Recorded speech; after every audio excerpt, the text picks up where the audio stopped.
Now, earlier I mentioned something important. Just because something is common doesn't mean it's normal. And that's especially true when it comes to the warning signs your mouth gives you. The challenge is that most people expect problems to announce themselves. And announce themselves with pain, a swollen face, a tooth that starts throbbing at 2 o'clock in the morning and doesn't stop. Something dramatic enough that you can't ignore it. But gum disease rarely starts that way. In fact, one of the biggest reasons it goes unnoticed is because the warning sign seems too easy to explain away. And by the time pain shows up, the problem has often been there for a lot longer than people realize. Take bad breath, for example. Not the occasional morning breath, not the garlic breath from last night. I'm talking about the kind that keeps coming back. You've brushed your teeth, you've used mouthwash, you've chewed gum, you've done everything you could do, and yet somehow it still keeps coming back. It's almost like you got used to it. That's when it stops being the problem and it starts being the clue. Remember the plaque and tartar we talked about earlier? Once plaque hardens into tartar, brushing and flossing can't remove it. And tartar creates the perfect environment for certain bacteria to thrive. And those bacteria, they break down food particles and proteins. And when they do that, they release sulfur compounds. And those sulfur compounds are responsible for some pretty unpleasant smells.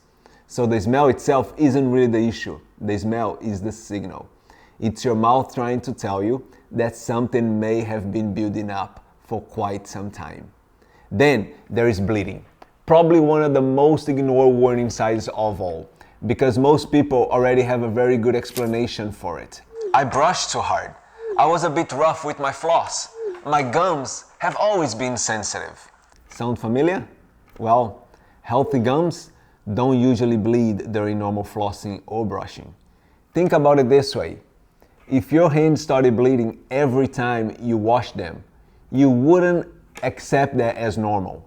You would assume something was irritating the skin. The same principle applies to your sensitive gums. When plaque builds up around the gum line, the body responds with inflammation, and the inflamed tissue bleeds more easily. So often the toothbrush isn't causing the problem, it's simply exposing it. Another sign people often miss is the change in gums themselves. Maybe they look puffier than they used to. Maybe they feel a little bit tender. Or perhaps you've noticed that your teeth seems longer than they used to be. That one catches a lot of people by surprise because teeth don't actually go longer.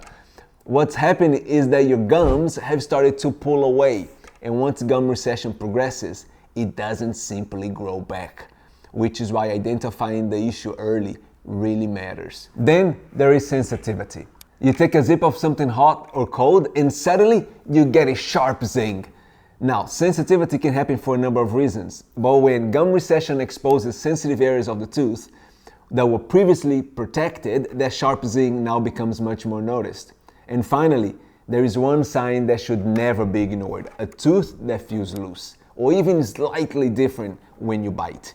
Many people assume the loose tooth should hurt. Surprisingly, it doesn't always. Sometimes it's just a feeling that something doesn't feel as solid as you once did. And that could be a sign that the supporting structure around your tooth have been affected, including the bones. Now, here's the part that I really want people to remember. Pain usually is not the first warning sign. Pain is often the panic button. It's what happens when the body can no longer quietly manage the problem in the background. By the time something hurts, your mouth may have been trying to get your attention for months, sometimes years, through bleeding, through bad breath, through swelling, through sensitivity, through subtle changes that were easy to explain away. That's why these small signs matter. Not because every symptom means something serious is happening in the background, but because there is often the earliest opportunities to catch a problem before it becomes a much bigger one. And when it comes to gum disease, earlier is always better than later, because 1 in 2 New Zealanders have gum disease.